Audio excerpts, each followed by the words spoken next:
मेरठ जिले की सबसे बड़ी पुलिस अधिकारी आईपीएस आयशा खान एक शाम अपने पद और प्रतिष्ठा को छोड़ एक साधारण महिला का भेष धारण कर शहर के सबसे बड़े बाजार में पहुंची। उन्हें देखकर कोई भी अंदाजा नहीं लगा सकता था कि यह कोई आम महिला नहीं बल्कि जिले की सबसे बड़ी अधिकारी है। उनका उद्देश्य अपने पुराने दिनों को याद करना और दोस्तों के साथ डिनर पार्टी के लिए कुछ मछलियां खरीदना था।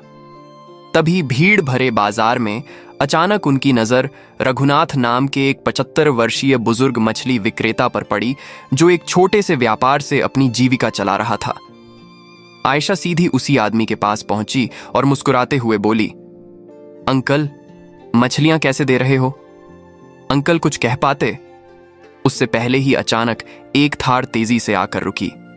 उसमें सब इंस्पेक्टर विक्रम सिंह तोमर बैठा था। उतरते ही उसने ऊंची आवाज में कहा, ओ बुढ़े, 2 किलो मछली जल्दी से पैक कर, मुझे काम है, जल्दी दे। यह सुनकर बुजुर्ग मछली विक्रेता घबराकर जल्दी जल्दी मछली तोलने लगे। उन्होंने कांपते हाथों से मछली इंस्पेक्टर को थमाई। इंस्पेक्टर ने मछली पकड़ी और बिना एक शब्द बोले थार स्टार्ट कर जाने लगा। तभी बुजुर्ग ने हिम्मत जुटाकर धीरे से कहा, साहब, आपके मछली के पैसे अभी तक नहीं दिए। प्लीज, मेरी यह पहली कमाई है, अभी तक एक भी मछली नहीं बिकी है, आप पैसे दे दीजिए, कल मत दीजिएगा। यह सुनते ही इंस्पेक्टर विक्रम सिंह भड़क उठा। वह गुर्रा कर बोला, अबे बुढ़े, आजकल तेरी जुबान बहुत चलने लगी है। भूल गया क्या कि तुझे यहीं से उठवा सकता हूं? शुक्र मना, मैं अभी कुछ कह नहीं रहा, वरना तुझे धकिया कर निकाल दूंगा। फिर कहां बेचेगा अपनी मछली? वह और डराने वाले अंदाज में बोला, याद रख, तू यहां मेरे बिना मछली नहीं बेच सकता, और अगर पैसे मांगने की जरूरत की तो तेरा मुंह खींच लूंगा, समझा? और हां, कल मुझे 3 किलो मछली चाहिए।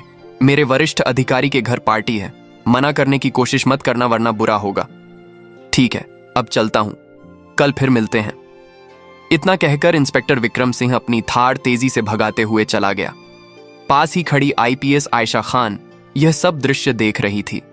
उनके चेहरे पर गुस्से और दर्द दोनों झलक रहे थे। उन्होंने मन ही मन सोचा, यह इंस्पेक्टर कितना नीचे गिर चुका है। गरीबों की मेहनत की कमाई भी लूट लेता है।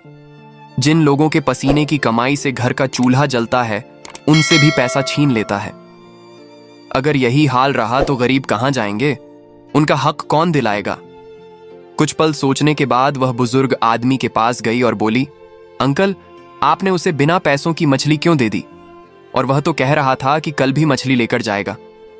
क्या यह लोग कभी आपके पैसे नहीं चुकाते? बुजुर्ग मछली विक्रेता रघुनाथ ने आह भरते हुए जवाब दिया, नहीं बेटी, ये इंस्पेक्टर कभी भी मछली के पैसे नहीं देता। ऊपर से कभी 2 किलो कभी 3 किलो मछली उठा ले जाता है, लेकिन मैं कुछ कह नहीं पाता। अगर मैं मना कर दूं तो वह मुझे यहां से भगा देगा। फिर मैं कहां जाऊंगा? मेरे घर का चूल्हा कैसे जलेगा? मजबूरी है बेटी, क्या करूं? गरीब की सुनता ही कौन है? आयशा ने दृढ़ स्वर में कहा, अंकल, आपको अब टेंशन लेने की कोई जरूरत नहीं है। आज तो ये इंस्पेक्टर मेरे हाथ से बच गया, लेकिन कल नहीं बचेगा। कल मैं खुद यहां बैठकर देखूंगी कि वह कैसे बिना पैसों के मछली लेकर जाता है। मैं उसे उसकी औकात दिखाऊंगी। यह सुनकर बुजुर्ग आदमी डर गए। वह जल्दी से बोले, बेटी, तुम नहीं जानती, वह इंस्पेक्टर बहुत खराब आदमी है। पूरे इलाके के लोगों को पीट चुका है, लूट चुका है। वह थाने का एसआई है, उसका कोई कुछ नहीं बिगाड़ सकता। अगर उसने तुम पर गुस्सा कर दिया तो बड़ी मुसीबत हो जाएगी। तब आयशा मुस्कुराई और शांत स्वर में बोली, अंकल, आप मुझे जानती नहीं हैं। मैं कोई आम लड़की नहीं हूं। मैं हूं इस जिले की आईपीएस आयशा खान। उस इंस्पेक्टर ने मुझे अभी तक देखा नहीं है, इसलिए पहचान नहीं पाया, लेकिन यही मेरी ताकत है। मैं उसकी असलियत सबके सामने लाऊंगी और उसे उसके गुनाहों की सजा दिलाऊंगी। यह सुनकर बुजुर्ग आदमी की आंखों में चमक आ गई। खुशी से कांपते स्वर में बोले, अरे बेटी, आप आईपीएस हैं, पहले क्यों नहीं बताया? अगर आप इंस्पेक्टर के खिलाफ कदम उठाएंगी तो हम सब आपके साथ खड़े रहेंगे।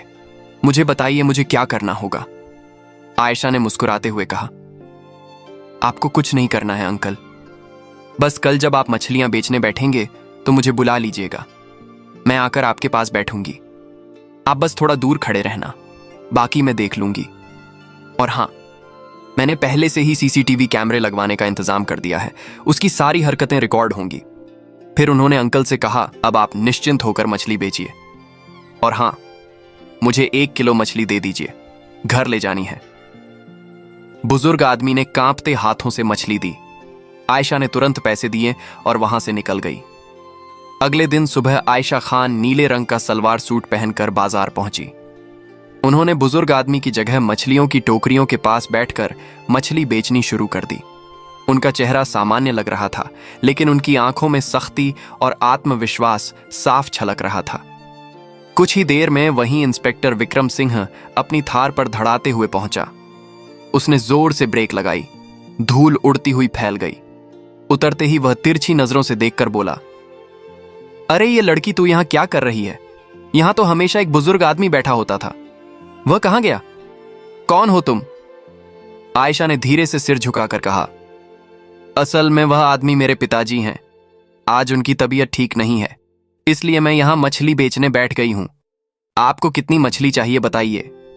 इंस्पेक्टर मुस्कुराते हुए बोला, अच्छा, तो तू उस बुढ़े की बेटी है? बढ़िया, चलो फिर ज्यादा बात मत कर और मुझे 3 किलो मछली जल्दी से दे। आईपीएस आयशा खान ने शांत स्वर में मछली तोलते हुए कहा, साहब आपको पता है मछलियां 400 रुपए किलो हैं। इंस्पेक्टर ने हंसते हुए कहा, हां पता है, लेकिन तेरे पिताजी तो मुझसे कभी पैसे नहीं लेते। मैंने उन्हें पहले ही बोल रखा है। तू उन्हें जाकर पूछ लेना। अब ज्यादा बहस मत कर और जल्दी मछली दे, मुझे घर जाना है, मेहमान आए हुए हैं। आयशा ने चुपचाप मछली तोलकर इंस्पेक्टर के हाथ में रख दी। इंस्पेक्टर मछली पकड़ते ही थार चालू कर जाने ही वाला था कि आयशा अचानक खड़ी हो गई और ऊंची आवाज में बोली, साहब, आपने मछलियों के पैसे नहीं दिए, कृपया पैसे दीजिए। मछलियां मुफ्त में नहीं मिलती, इनकी भी कीमत होती है। इंस्पेक्टर तमाम आत्मा कर बोला, क्या कहा पैसे? अरे तेरी बुढ़िया मां, मेरा मतलब तेरा बुढ़ा बाप कभी पैसे नहीं लेता और तू लेगी। ज्यादा नाटक मत कर, समझी? मुझे जाने दे। आयशा ने ठंडी लेकिन दृढ़ आवाज में कहा, मुझे नहीं पता कि आप मेरे पिताजी से ऐसे मछलियां लेकर जाते रहे हैं, लेकिन मुझे मेरे हक के पैसे चाहिए। मछली मुफ्त में नहीं आती, मेहनत लगती है, पैसे खर्च होते हैं। आप जैसे अमीर लोग अगर हम गरीबों से मुफ्त में सामान लूट लेंगे तो हमारा घर कैसे चलेगा? यह गलत है साहब। आप पैसे दीजिए, वरना मैं आपको जाने नहीं दूंगी। इतना सुनते ही इंस्पेक्टर का चेहरा गुस्से से लाल हो गया। उसने झल्लाकर जोरदार थप्पड़ आयशा के गाल पर जड़ दिया। थप्पड़ की गूंज पूरे बाजार में सुनाई दी। आयशा लड़खड़ाई, लेकिन तुरंत खुद को संभाल लिया। उनके चेहरे पर दर्द तो था, लेकिन आंखों में और भी गुस्सा भड़क उठा। वह सीधी होकर बोली, आपने मुझ पर हाथ उठाया सिर्फ इसीलिए कि मैंने अपना हक मांगा। यह मत भूलिए कि कानून से ऊपर कोई नहीं होता। आप इंस्पेक्टर होकर नागरिकों को पीटते हैं, उनसे लूटपाट करते हैं, तो फिर जनता इंसाफ किससे मांगेगी?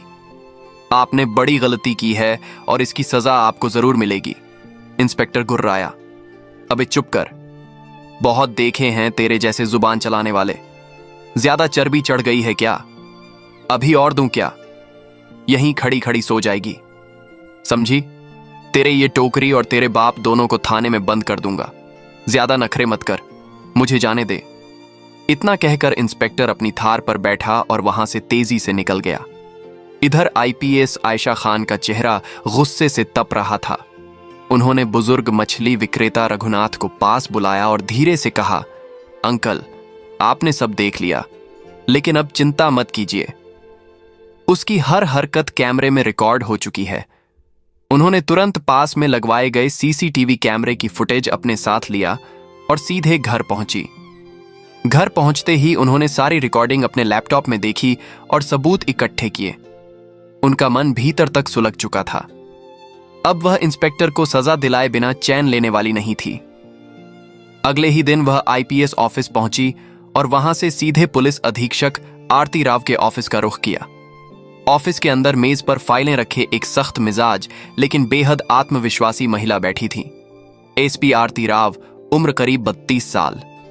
आईपीएस को देखते ही वह खड़ी हो गई और सलाम किया। नमस्ते मैडम, आयशा ने बैठते हुए कहा। नमस्ते आरती जी, मुझे आपसे एक जरूरी और गंभीर मसले पर बात करनी है। उन्होंने अपना लैपटॉप खोला और सारी वीडियो रिकॉर्डिंग एसपी आरती को दिखाई। हर फ्रेम में साफ दिख रहा था कि इंस्पेक्टर विक्रम सिंह न सिर्फ गरीब बुजुर्ग से मछलियां बिना पैसे लिए ले जाता है, बल्कि जबरदस्ती और मारपीट भी करता है। थप्पड़ मारने का दृश्य देखकर आरती की आंखें गुस्से से भर आई। यह इंस्पेक्टर कहलाने लायक नहीं है, यह तो वर्दी की बदनामी कर रहा है। एसपी आरती ने दांत पीसते हुए कहा। उन्होंने तुरंत आदेश दिया, फॉरेन इंस्पेक्टर विक्रम सिंह के खिलाफ सस्पेंशन लेटर तैयार किया जाए, साथ ही उसके खिलाफ कानूनी कार्यवाही भी शुरू की जाए। अगले दिन मामला सीधा कोर्ट पहुंचा। कोर्ट परिसर के बाहर भारी भीड़ जमा थी। मीडिया चैनलों के कैमरे लगातार लाइव प्रसारण कर रहे थे। हर तरफ बस एक ही चर्चा थी, क्या पहली बार कोई बड़ा अफसर अपनी ही पुलिस के खिलाफ खड़ा होकर उसे सजा दिला पाएगा? आईपीएस आयशा खान काले रंग की गाड़ी से उतरी। उनके चेहरे पर सख्ती और आत्मविश्वास झलक रहा था। साथ में एसपी आरती राव भी थी।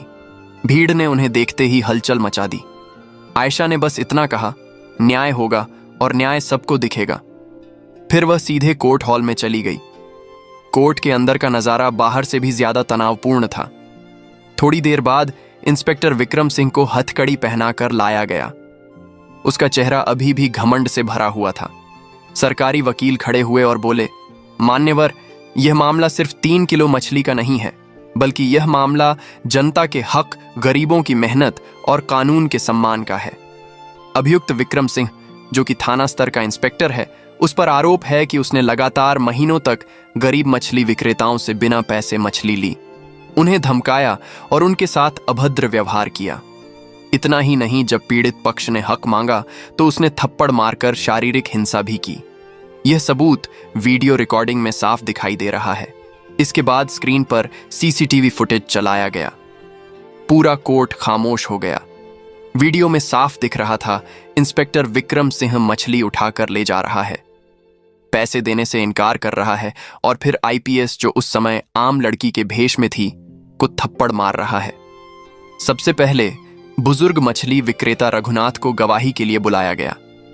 वह कांपते कदमों से आगे बढ़े और बोले, हुजूर, ये इंस्पेक्टर महीनों से मेरी मछलियां मुफ्त में ले जाता रहा है। मैं मजबूरी में कुछ नहीं कह पाता था। मेरी पूरी जिंदगी में इतनी जिल्लत नहीं झेली जितनी इसके डर से झेलनी पड़ी। उनकी आंखों से आंसू बहने लगे। बचाव पक्ष के वकील ने इसे राजनीतिक षड्यंत्र और एडिटेड वीडियो बताया, लेकिन तभी आईपीएस आयशा खान खुद खड़ी हुई। मान्यवर, आयशा ने शांत लेकिन दृढ़ स्वर में कहा, मैं इस जिले की आईपीएस हूं और मैं खुद इस पूरी घटना की चश्मदीद गवाह हूं। मैंने भेष बदलकर मछली वाले के पास बैठकर देखा कि यह इंस्पेक्टर किस तरह गरीबों का शोषण करता है। मैंने अपने सामने इस इंस्पेक्टर को पैसे देने से इनकार करते देखा। मैंने अपने सामने इसे थप्पड़ मारते सहा।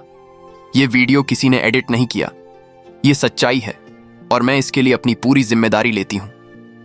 पूरा कोर्ट सन्न रह गया। एसपी आरती राव ने भी खड़ी होकर विभागीय जांच के पुख्ता सबूत पेश किए। जज साहब ने घंटों की बहस और सबूतों को देखने के बाद फैसला सुनाया।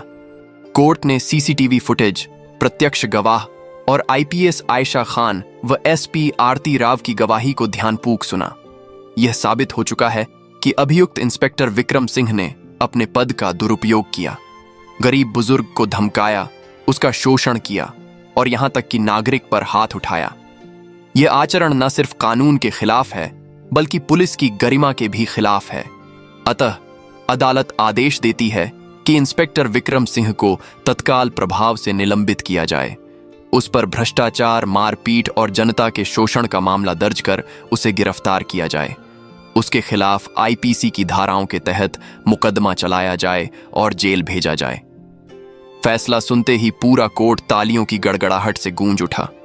बाहर खड़ी भीड़ नारे लगाने लगी, आईपीएस आयशा खान जिंदाबाद, न्याय की जीत हुई है। इंस्पेक्टर विक्रम सिंह का चेहरा उतर गया। हथकड़ियों में जकड़ाव नीचे सिर झुकाए पुलिस वालों के साथ कोर्ट से बाहर ले जाया गया। इंस्पेक्टर विक्रम सिंह को जेल भेजे जाने के फैसले के बाद विराटनगर में एक सकारात्मक बदलाव की लहर दौड़ गई। अदालत से बाहर निकलते ही आईपीएस आयशा खान और एएसपी आरती राव पर फूलों की वर्षा हुई। बुजुर्ग मछली विक्रेता रघुनाथ अपनी बेटी के साथ वहां खड़े थे। उनकी आंखों में अब डर नहीं, बल्कि कृतज्ञता और सम्मान का भाव था। उन्होंने आगे बढ़कर आयशा खान के पैर छूने की कोशिश की, पर आयशा ने तुरंत उन्हें रोककर गले लगा लिया। रघुनाथ का गला भर आया। बेटी, तुमने सिर्फ मेरी मछली के पैसे नहीं दिलाए, तुमने हमारा खोया हुआ सम्मान लौटाया है। अब हमें फिर से कानून पर विश्वास हो गया है। आयशा ने मुस्कुराते हुए कहा, अंकल, मैं बस अपना फर्ज निभा रही थी। पुलिस का काम ही जनता को सुरक्षा और सम्मान दिलाना है। अगले कुछ दिनों में यह खबर पूरे राज्य में फैल गई। आईपीएस आयशा खान ने न केवल एक भ्रष्ट पुलिसकर्मी को बेनकाब किया था, बल्कि यह भी साबित कर दिया था कि कानून की वर्दी अपने पद का दुरुपयोग करने वालों के खिलाफ खड़ी हो सकती है। राज्य के वरिष्ठ पुलिस अधिकारियों ने आयशा की बहादुरी और दृढ़ संकल्प के लिए उन्हें सम्मानित किया। आयशा ने इस सम्मान का श्रेय एएसपी आरती राव और उन सभी ईमानदार पुलिसकर्मियों को दिया जो चुपचाप अपना फर्ज निभाते हैं।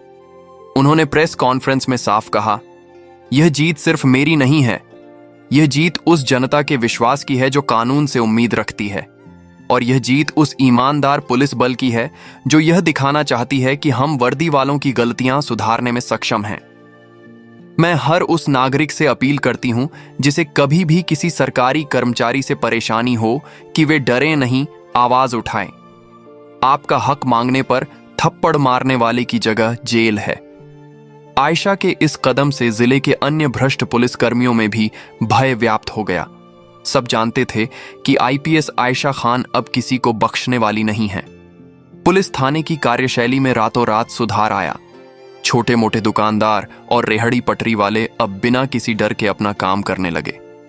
आयशा जानती थी कि एक इंस्पेक्टर को सजा दिलाना सिर्फ एक शुरुआत थी। असली बदलाव तब आएगा जब प्रणाली, सिस्टम को सुधारा जाएगा। उन्होंने एएसपी आरती राव के साथ मिलकर एक विशेष शिकायत निवारण सेल बनाने का फैसला किया।